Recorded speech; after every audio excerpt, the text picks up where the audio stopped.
Welcome to the Fear and Greed Daily Interview. I'm Adam Lang. There's never a dull moment in the world of media and advertising. With lockdowns and restrictions in place around much of the country, there's an immediate increase in media consumption with a particular focus on news. At the same time, in recent months, the advertising market has been booming, although one of the major TV stations has now declared it won't disclose its ad revenue figures to the industry anymore. Our regular commentator on all things media and advertising is Ben Willee, General Manager and Media Director of Spinach Advertising Agency. There's plenty to discuss here. Ben, welcome back to Fear and Greed. G'day, Adam. Thanks very much for having me. It's a pleasure. So with various levels of lockdowns and restrictions around most of the country, we tend to see media consumption go up, especially for news. Ben, what are the main trends we're seeing? Is it consistent every time there's a lockdown?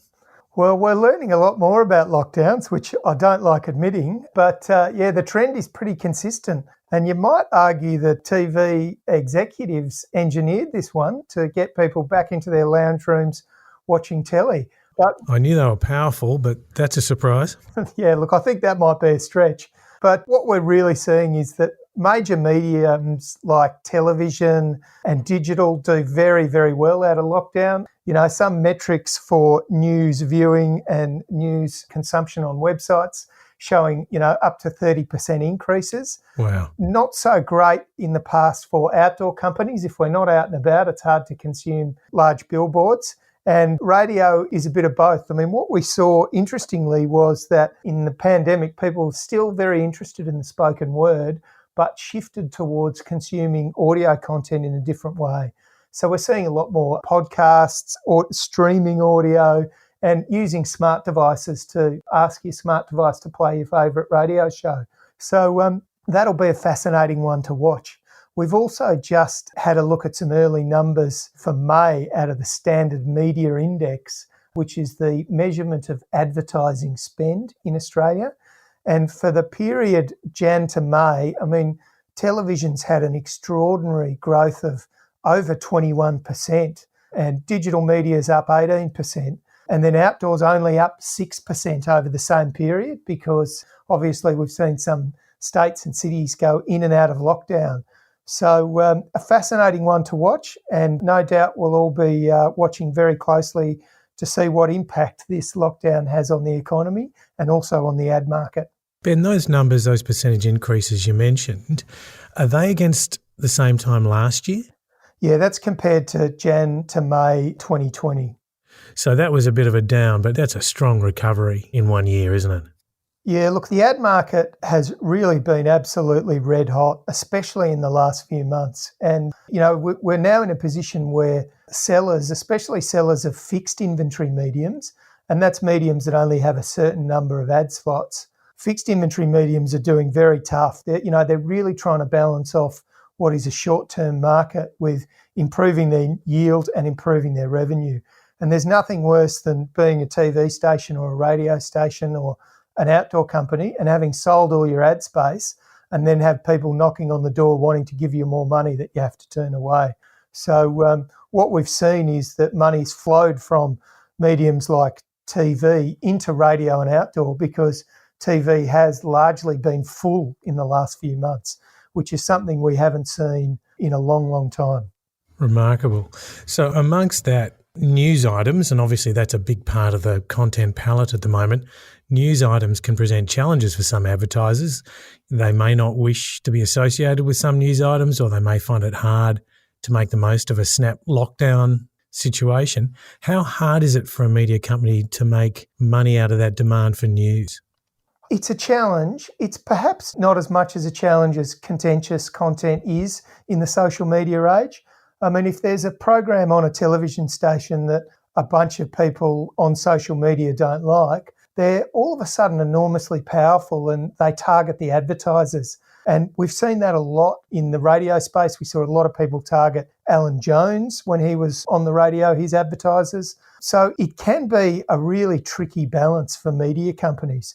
And I think what we've seen now is that news, especially television news, are very good at warning their viewers before really, really bad content. And what that means is that there are only a few advertisers left now who don't want to be associated with news. So it's perhaps less of a problem than it was maybe 10 or 15 years ago, but it still is an issue for them. I think the media vendors and the advertisers have also worked out that there's a way to do it rather than if you can or cannot do it, but there's a good way to do it. Are you seeing that as well? Yeah, absolutely. I mean, the great thing about a global pandemic is it all teaches us that we have to change the way we do things and we have to be prepared to change. So, yeah, we are seeing a lot of flexibility that we perhaps hadn't seen before. I agree entirely. So despite the lockdowns, we have seen some really strong company results in the broad economy. Is that flowing through to the advertising market at the moment? Yes. Yeah. Listed companies in the ad market have done very, very well. Most of their revenue is reported through the Standard Media Index. So even, before they report their final numbers, the analysts have got a pretty good view on who's doing well. And, what we've seen is a remarkable comeback in the ad market. It's been suggested that May 21, when the final numbers come in, that'll be on a par with May 19. So if that happens, the ad market has recovered to pre-pandemic levels, which is extraordinary given where we're at and a great result for media companies and investors in media companies. Yeah, you'd wonder if that is repeated around the world because that does sound particularly strong. 2019 was actually a pretty good year. Yeah, I'm not sure about the rest of the world, but I certainly know that Australia and New Zealand are performing really well because our economies are still very strong. So in the introduction, I mentioned that Seven West Media has declared it won't disclose advertising revenue figures to the main industry body Think TV. Until now, these numbers have been a really useful way for the industry to promote themselves and also for each company to know their share of the industry revenue. Seven are blaming leaks to the media, but what do you think this change is all about? Well, look, I think Seven are quite justified. It would appear that one of their competitors has been reporting these numbers prior to them being released into the wild, and they're a bit frustrated by that, understandably. So I'm not 100% sure. There's some suggestion that they may still publish their numbers, and that's yet to be confirmed. But even if they don't, it doesn't really matter to the advertising industry and it doesn't really matter to the market because the Standard Media Index is, whilst it's not the total revenue, it's as good as, and it's a proxy for how people are performing and certainly how TV stations are performing. So I suspect this one will blow over. Journalists at rival media companies will toe the line again and we'll hopefully be back to whatever the normal is on the reporting of these numbers. I think you're right. Think TV historically has housed some pretty robust discussions and this just might be another one of them. Yeah, I mean, if you can imagine TV network executives having, what's the word I'm looking for, healthy egos, I imagine a Think TV board meeting would be a pretty interesting affair, wouldn't it? Healthy egos and frank exchanges. They're good euphemisms, aren't they? They sure are. There's also a push from some networks to abolish the overnight TV ratings. We're used to seeing those around 8:30 or 9 o'clock on a normal morning. Who's pushing for that change and why? Oh, look, I just think this is a terrible idea. Both 7 and 10 respectively have pushed for this at some point or another. And I get where they're coming from, right? All of our media consumption habits are changing and we're not watching linear TV in the way we used to. We're streaming it, we're catching up, we're consuming it in a whole bunch of different ways. But getting rid of overnight ratings is not the way to change that narrative. And I think it was Oscar Wilde who said there's only one thing worse than being talked about, and that's not being talked about. But I got that one off the internet, and my grandma always said, be careful of quotes you read on the internet. But anyway, my point is the same, is I think they should be thinking about changing the narrative, not trying to turn off the discussion.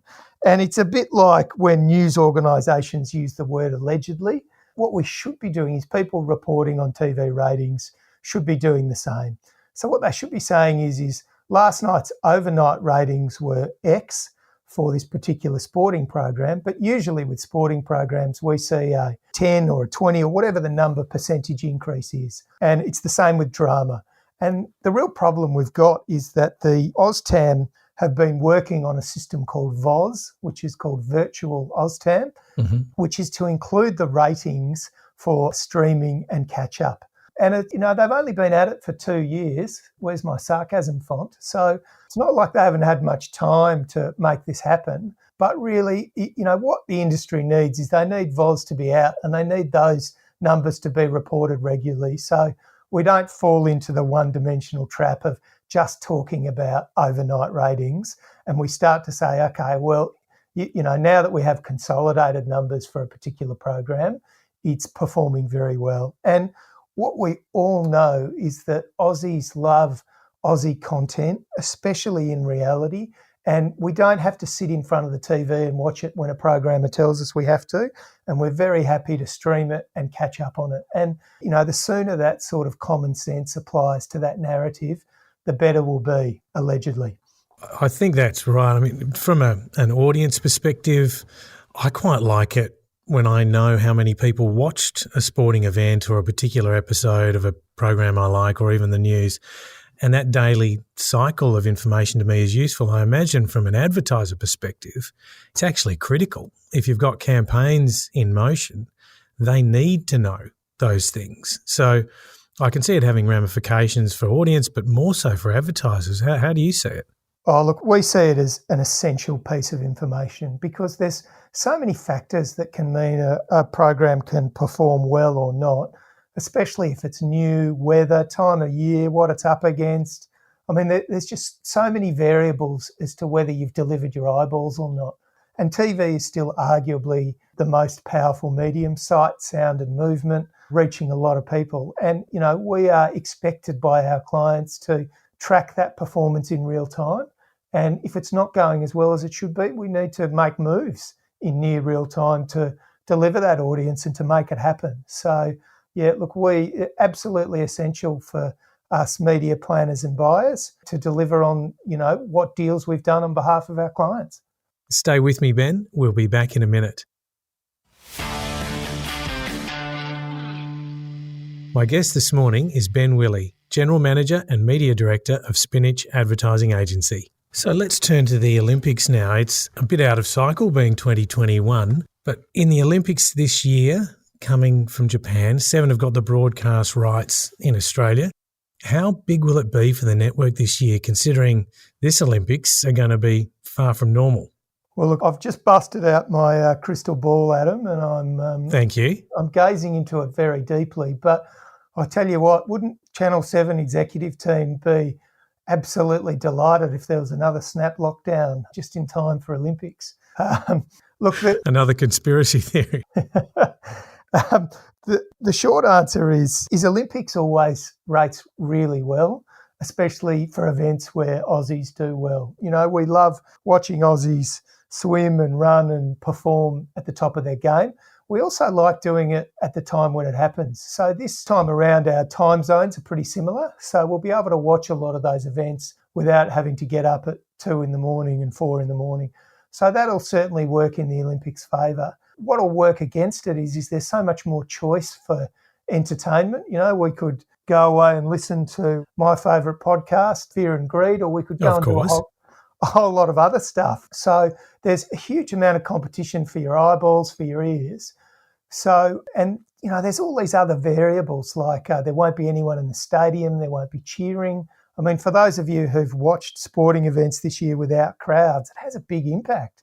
So there's a lot of things going on in that space, not to mention, normally by this time of the year, there's a few very young hopefuls that the hopes and dreams of a nation are riding on their back and they're feeling the pressure. And I think perhaps in this unusual circumstance, I don't know who the next hero is going to be in the pool or on the track or in another event. And I think that part of it's missing as well. The great news is for advertisers is when consumers watch Olympics, they're really, really engaged. It's a really high involvement event. And, there's even been neuroscience research done into how engaged people are in the lead up to and during some of these events where Aussies do well. And it's about the most engaged you can get in terms of advertising. So it is still an extraordinarily premium product that I think will rate well compared to the last Olympics. There's also a lot more choice. We'll be able to stream it, we'll be able to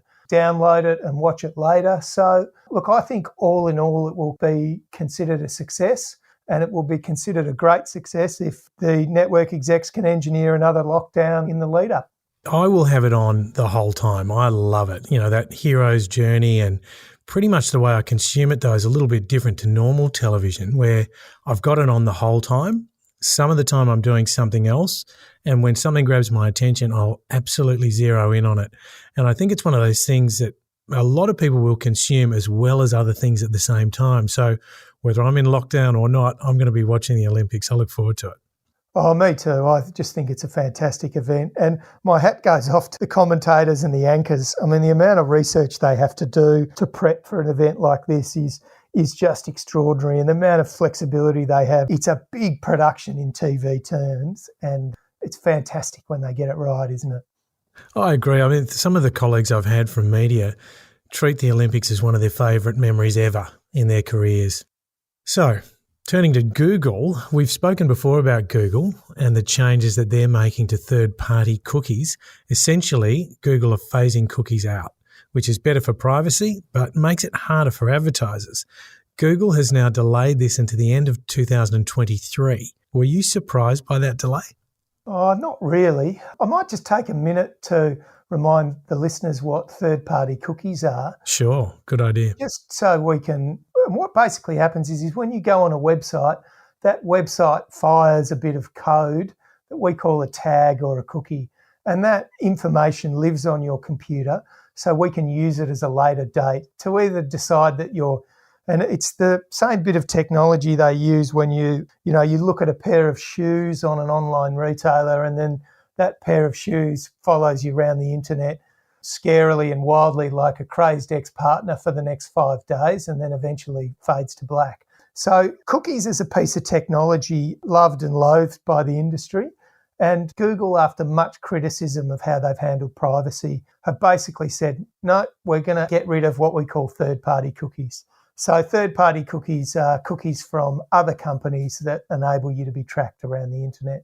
Is that good or bad? Well, some people say it's bad because they in fact say, well, cookies enable advertisers to give me personalised messages for things, categories that I'm interested in, products I'm interested in.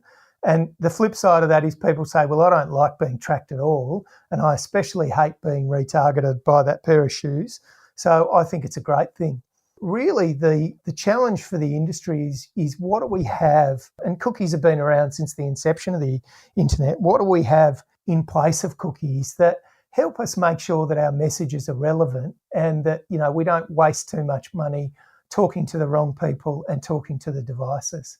So it's a real cat herding situation at the moment, and you've got media companies making more moves than an episode of The Queen's Gambit, because no one's really come up with a solution that everyone likes, that everyone's happy with. And I think that's the big problem. I think Google have just sort of thrown their hands up and said, you know what, it's bloody easier to delay this because we don't quite know how it's going to play out, and we want to see a bit more work and research. Sounds like a pragmatic idea to delay it for now until the end state is better known.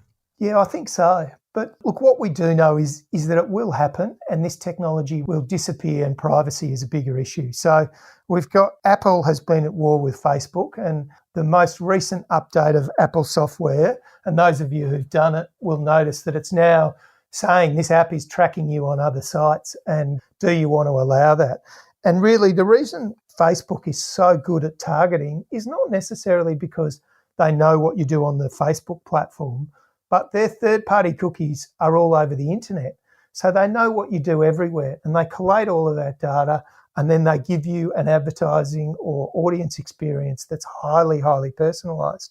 So Apple have basically said, no, we sell devices, we don't sell individuals. So, we're going to make it very difficult for identification to happen. So the challenge for the advertising industry is how do we continue to be efficient in our delivery of audience, and how do we continue to deliver strong return on ad spend? And what we're saying to our customers now, our clients, is that the best way to do this properly is to have a personally identifiable information about your customers that they've allowed you to have. So opt in. And that's why we're seeing so many companies ask for your email, not just so they can email you, but so they can use that piece of information to send you relevant messages. And you might be an online retailer and I might create an email list of my top customers that spend the most, and I might show them a different ad to my bottom customers. And we can now upload a list of email addresses to Facebook or Google and talk to that audience exclusively. So it's fascinating times out there at the moment, and it's really interesting to watch who makes what moves and, what tools we have in the marketer's toolkit to enable us to do our job as effectively as possible. Data is the new gold or the new oil, depending on your disposition, and the game is still on. Ben, thank you so much for talking to Fear and Greed this morning. Thanks very much for having me. That was Ben Willee, General Manager and Media Director of Spinach Advertising Agency. This is the Fear and Greed Daily Interview. Join Sean Aylmer every weekday morning for the full Fear and Greed podcast with all the business news you need to know. I'm Adam Lang. Enjoy your day.